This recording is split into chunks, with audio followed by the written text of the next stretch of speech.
भक्ति में मस्त रहकर भगवान की शरण में रहने से ही जीवन में असली सुकून और सुकून की अनुभूति होती है। भक्ति एक पवित्र और प्रेम भरा रिश्ता है जो हमें दिव्य शक्ति और शांति प्रदान करता है। सच्ची और न्याय के मार्ग पर चलना भी एक तरीका है जीवन में सफलता प्राप्त करने का। भगवान कृष्ण ने हमेशा सत्य और न्याय को बलवान और आदर्श माना है। निष्काम कर्म में अपने कर्तव्यों का समर्पण करके जीवन को यथार्थ में सुख और आनंद से भर देना चाहिए। कर्म करने में लगाव नहीं, फल की चिंता ना करना, ये सच्चाई का मार्ग है। अंतर्मन में शांति और प्रेम बनाना भी सुकून और सुकून के लिए महत्वपूर्ण है। भगवान कृष्ण की तरह हृदय से प्रेम और शांति का अनुभव करते हुए जीवन को जीना चाहिए। आत्मसंवेदना और अंतर्मन की पवित्रता को बरकरार रखकर जीवन को पवित्र बनाना चाहिए। जीवन में पवित्रता का आभास हो तो सुकून स्वाभाविक रूप से आता है। संकल्प और दृढ़ निष्ठा से अपने लक्ष्य की या अग्रसर रहना भी एक मार्ग है सुकून किया।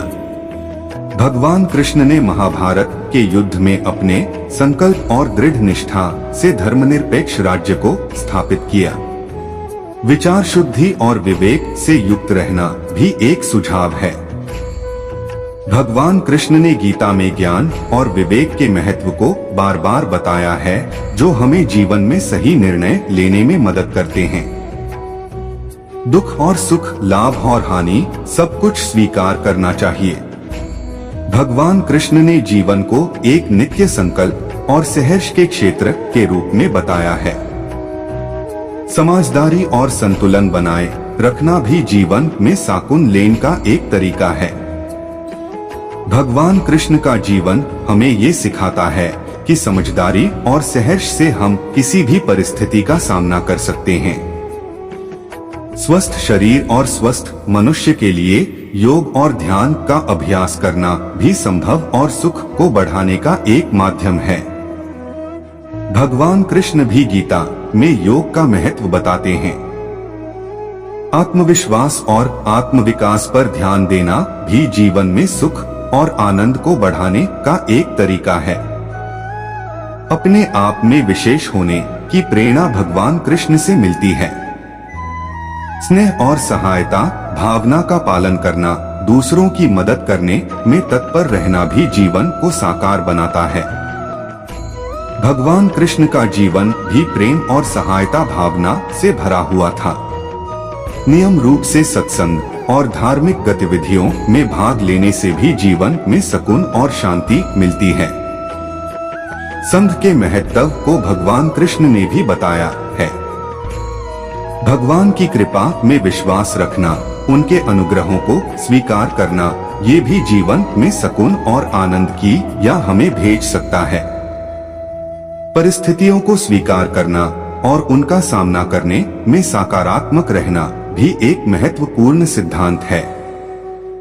भगवान कृष्ण ने भी कुछ परिस्थितियों का सामना किया और उनमें भी सकारात्मक बने रहे। भावनाओं को त्यागें, विचारों को शुद्ध रखें और प्रेम से भरपूर जीवन जीना भी एक सुंदर और सुखी जीवन का राज है। क्षमा, दया और अहिंसा का पालन करना भी जीवन में शांति और शांति को बरकरार रखने का एक तरीका है। भगवान कृष्ण ने हमेशा क्षमा और प्रेम का संदेश दिया है। स्वाभाविक सुंदरता और प्रकृति की सौंदर्य में प्रेम रखना जीवन में सुख और आनंद का एक मूल है। भगवान कृष्ण के सुंदर रूप रेखाएं हमें प्रकृति के सौंदर्य का अनुभव करने की प्रेरणा देती हैं। विचारों और तत्वों से साथ में भगवान कृष्ण के जीवन से हमें यह सीख मिलती है कि जीवन में सुख और सुख का मूल प्रेम, समर्पण, सहायता और सत्य पर आधारित होता है। यदि हम सिद्धांतों को अपने जीवन में अमल में लाते हैं तो हम सुकून और आनंद से भरा जीवन जी सकते हैं।